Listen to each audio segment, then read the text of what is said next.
Hi, everybody.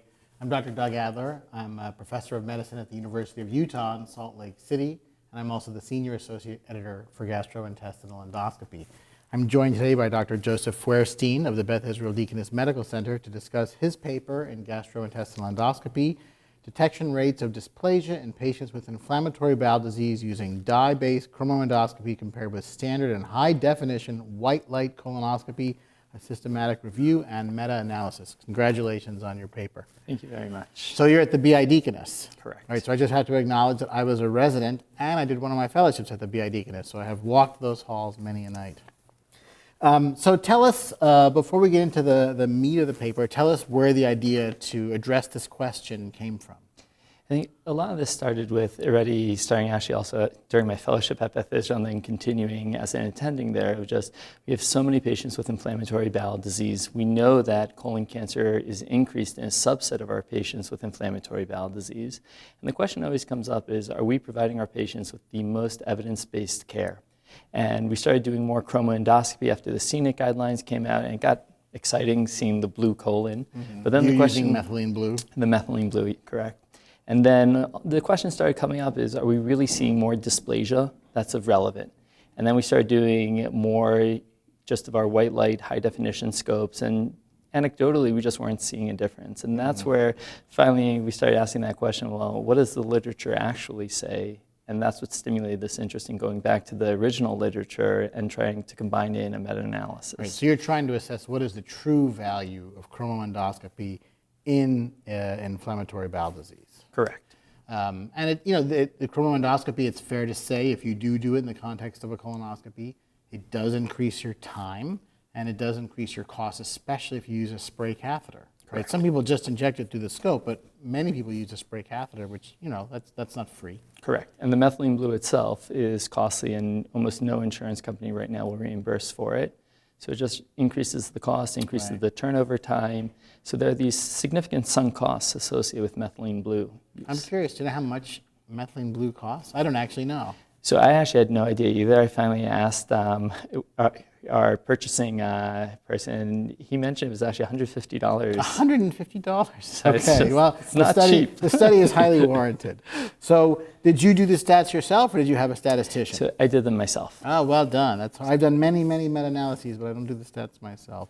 So just tell us how many studies you looked at, how many studies you ultimately included, and what the key endpoints that you were targeting in the meta-analysis were. So with this meta-analysis, we used one of our librarians who has a focus in meta-analysis search criteria. And with that, we searched PubMed, Embase, and Web of Sciences.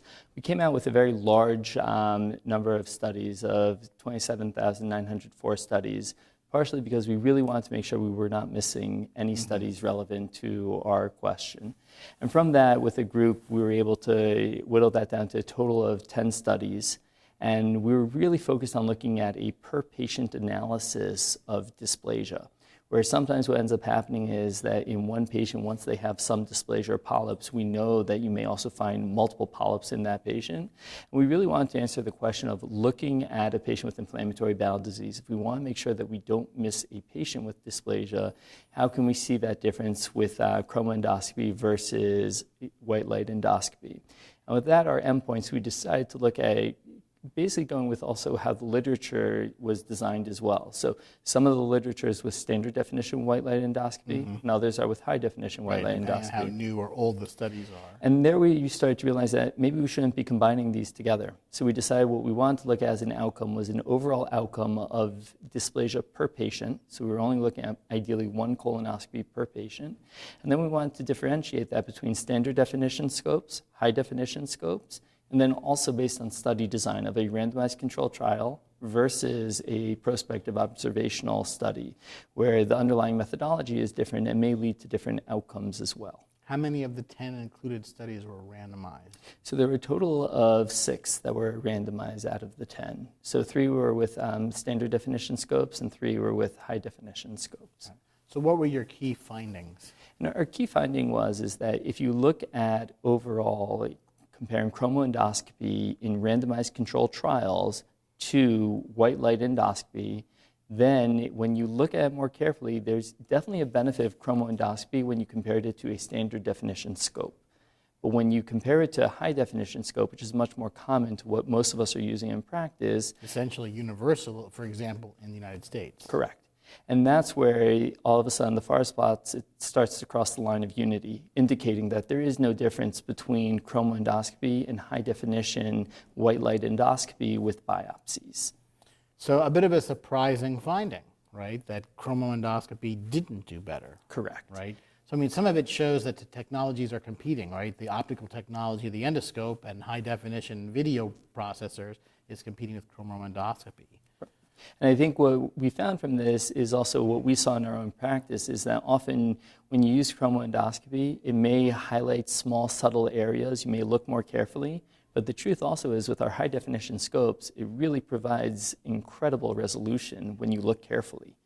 And we did see, though, a key difference, though, when we looked at the non-randomized trials.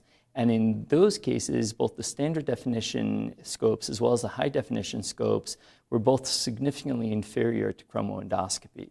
But as the studies were better designed, that difference washed out. Washed out, correct. No pun intended. And that's really where we started to look at it from the study, saying that if we really look at what we're using in today's day and age, the comparison really should only be with chromoendoscopy to a high definition scope, which is what we're using. In that situation, it's unclear if there's really an added benefit of chromoendoscopy. Did you look at withdrawal time? Like, do people look longer if they're using chromoendoscopy? So we did, and this is actually one of the challenges we had with a lot of the studies, is a lot of the way of the reporting in these studies is not totally standardized. And it was a little bit difficult to standardize how we looked at withdrawal time. There were 2 studies that looked at overall procedure time, and the chromo studies actually did take about 21 minutes longer to do. And I think a lot of that has to also do with when we do chromoendoscopy, it's not just about the withdrawal time, but in fact, on insertion, typically we're going to wash the colon much more carefully. We're going to suction all the extra liquid out, any extra stool out. So overall, it becomes a much longer procedure.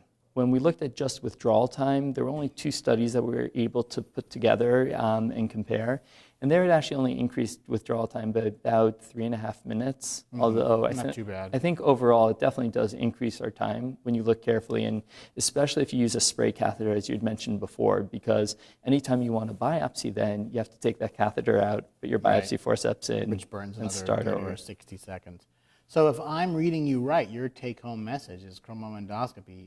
The juice may not be worth the squeeze. Correct.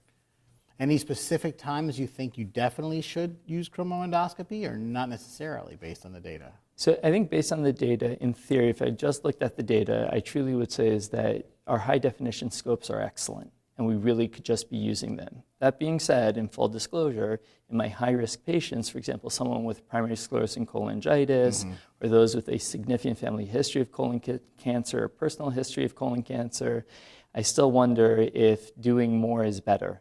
However, I think we really need to do more studies to truly answer that question. Okay, great. Any other last messages for our GIE listeners? I think the more we start asking these questions of what's the best way to care for our patients, the more we start stimulating these research questions that I think we just need more research to answer. Yeah, well, again, congratulations on your paper. Thank you so much.